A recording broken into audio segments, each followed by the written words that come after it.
आणि लोक तुमचा हात फोबडा बघून ना सर तुमच्या दारावरती धना धना धना आला पोटात कोणाला साबण लावून जर परत कधी संजीवनीची बाटल घेऊन आमच्या घराच्या 10 किलोमीटरच्या वातावरणात कधी कुठं दिसलास याद राख आमच्या वाघ्याला आम्ही शिकून ठेवलंय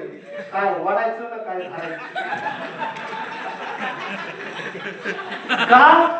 तो ह्यो घोडा असा घेऊन मार्केटमध्ये फिरतोय काय करू देवा आणि दुर्दैवाची गोष्ट काय माहिती का सर ह्यो थोबडा घेऊन तुम्हाला उद्या संध्याकाळी घरात जायचं हॅलो आणि घरी गेल्या गेल्या तुम्ही जेव्हा दरवाजा लॉक करणार आतून बाहेर येतो घरी कुठे गेला होता